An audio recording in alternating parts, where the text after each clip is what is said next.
story today is Hope on My Thumb. There was once a poor woodcutter and his wife who had 7 children. All of them were boys. They caused their parents a lot of worry. There was little money to go round to feed them all, yet they were too young to earn their keep. The parents worried about their youngest son most of all. Although he was by far the cleverest of all boys, he spoke very little. He was also the smallest of them all, so small that in fact he was called Hop on My Thumb. There came a day when the parents could no longer feed their children. That evening, when the boys were in bed, the woodcutter said, "It would break my heart to see them die of hunger right in front of my eyes. So let us take them to the woods tomorrow and leave them to their fate." His wife protested. She was against it, but in the end, she gave in and went to bed in tears.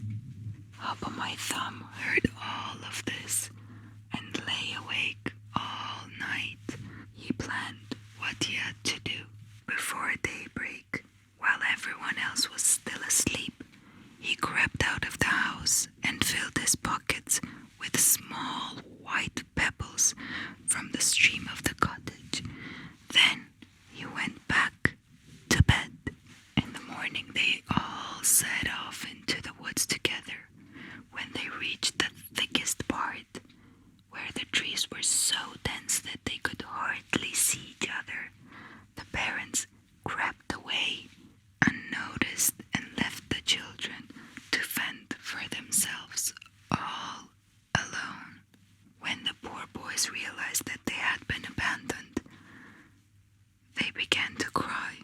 "Don't worry, my brothers," said Hop on My Thumb. "I'll find a way home. Just follow me." For as they had been led into the woods, the clever boy had dropped the white pebbles one by one along the entire path, and now the pebbles showed the way out once again. Meanwhile, the boys' parents arrived home. They found a packet waiting for them with 10 golden coins inside, a payment for a long-forgotten debt. These were riches indeed, and they went all at once to buy food for the entire family.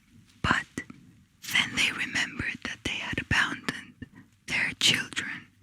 "Oh heavens," cried the mother. Bursting into tears, she said, "Wherever can they be now?" "Mother, father, we're home," cried the boys as they arrived to the cottage. Their parents hugged and kissed them joyfully, delighted to see their children after all of this time, safe and sound. Then the hungry family sat down at a wonderful supper. Their delight lasted only as long as the gold coins. When the last money ran out, they all went hungry once again. "We have no choice," said the woodcutter one night. "We must try again to lose the children in the woods." His wife was heartbroken once more. Hop on My Thumb heard the parents' plans, but this time he couldn't gather pebbles from the stream because the cottage door was locked. So the next morning he kept the crust of bread that he was given for breakfast, and instead of eating it, as they were led into the depths of the forest, he dropped a small tail of breadcrumbs. When the parents left them on their own once again, he found to his dismay that he could not lead his brothers home. The birds of the forest had eaten every little last crumb. Now they were truly lost. As the farther they wandered, the less they recognized the path. And when the boys heard the eerie sound of the wolves howling in the far, from the distance, They were terrified. As the night began to fall, Hop on My Thumb climbed a tree to see if he could find a way. And out of the woods, "I can see a light over there," he cried. "It must be a house." The children began to run desperately in the direction of the light, hoping to reach it before the wolves got to them. Puffing and panting, they arrived at the house, where a kind-looking woman opened the door to them. The boys begged her to give them shelter for the night, but she threw up her arms in alarm and said with tears in her eyes, "You poor dears, don't you know that my husband is the ogre who eats children?" Hop on My Thumb began to cry. "Then what can we do?" he asked. "The wolves out here will surely eat us anyway." So the good woman took pity on them and let them in. As the boys warmed themselves in front of the fire, the front door loudly opened and the woman said in an urgent whisper, "My husband is back. Quick, hide under the bed, all of you." The big fat ogre came lumbering and sniffed the air. "What is this? I can smell live meat in here." His wife replied nervously that it was only his supper roasting on the fire. "Nonsense," he replied. He roared and reached out under the bed, pulling the boys out by the handful.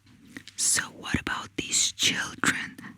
My, what a tasty meal they will give me tonight," he boomed.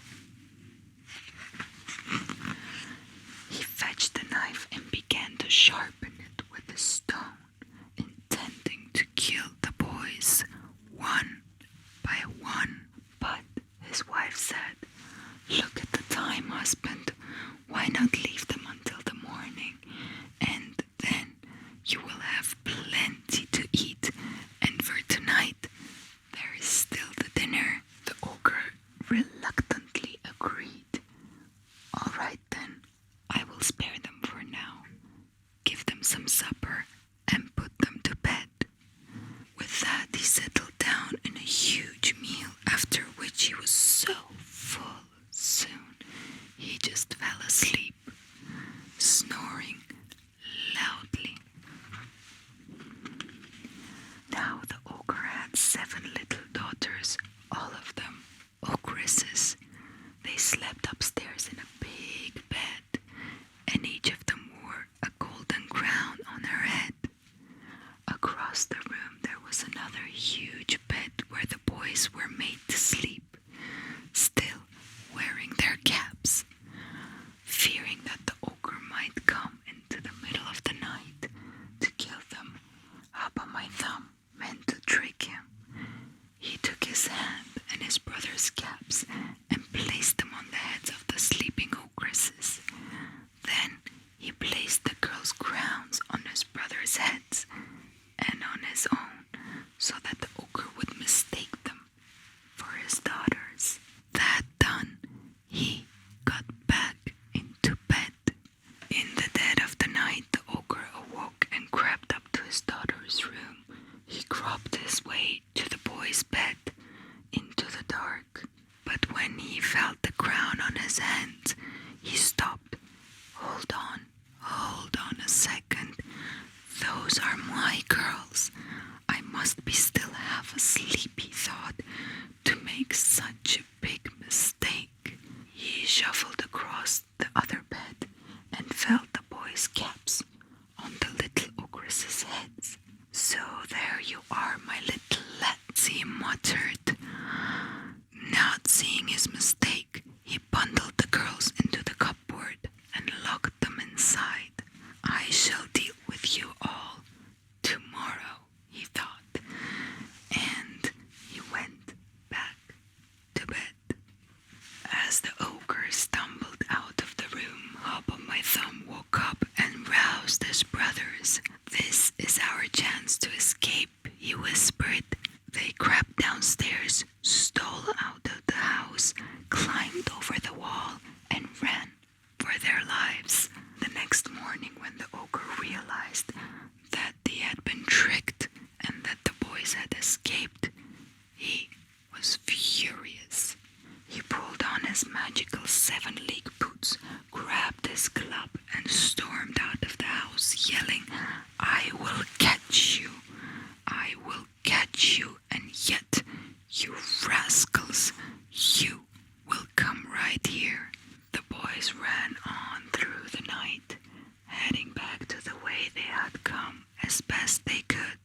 was catching up with them.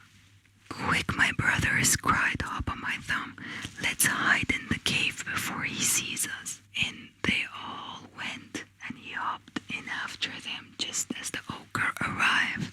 He looked all around, but the ogre could not find the boys. Even in his six-legged boots, the big fat ogre was exhausted after a headlong run. So he settled himself down on a rock above the cave to get his breath back. And before he knew, he had closed his eyes, and soon, snoring loudly enough to shake every little ground. "Off you go, my brothers," said Hop on My Thumb, and he whispered slowly, "And don't you worry about me. I will be all right. You'll see." So the boys tiptoed out of the cave and away until they were out of the ogre's sight and the earshot. And then they ran so fast that they were soon back home once again. Whilst the ogre was still fast asleep, Hop on My Thumb gingerly pulled off his 7-legged boots and put them on himself. As they were magic boots, they shrank to fit his tiny feet, if made to measure. As they were magic boots, they shrank to fit his tiny feet, as if they were made to measure. He did not worry about taking them, as the cruel ogre only ever wore them to catch children. Then Hop on My Thumb thought of a plan. "These boots will make my fortune," he said to himself. "I shall go to the king and offer him my services as a messenger." Off he went, besturding the land so swiftly in his magic boots that he reached the royal palace in no time.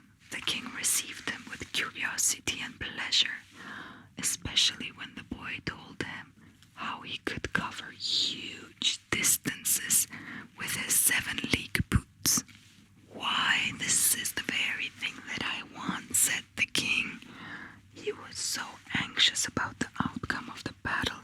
His army was fighting in the meantime, some of 200 leagues away. "If you could bring me news by nightfall, I shall reward you well," he promised. "Why, certainly, sire," said Hop on My Thumb, bowing right in front of him. He put on his new sash and messenger's hat that the king gave him and took off right at once. With the huge strides of his magical boots, he reached the battlefield by midday, where the king's soldiers told him that the battle was over and the royal army had been victorious. Finally, when Hop on My Thumb arrived back at the palace that very evening with the good news, the king was delighted and gave him a large purse full of money. From that time on, he remained the king's serviceman and his special messenger, and a great many ladies of the court also paid him handsomely for bringing them letters from their sweethearts that lived far away from the kingdom. Before long, Hop on My Thumb had amassed a great fortune, and he decided to go home and share it with his family. You can hardly imagine the joy which was there when they all greeted him, and they were just as pleased to see the sack of gold and coins that he brought with him too. Their poverty was finally at an end. His parents used the money wisely to buy some old good land to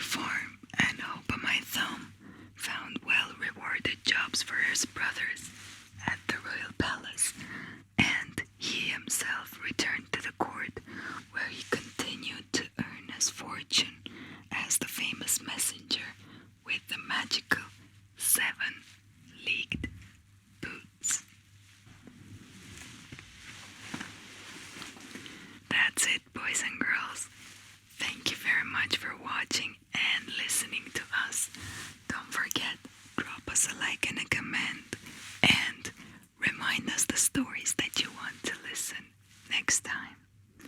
Also, subscribe to our channel. Good night.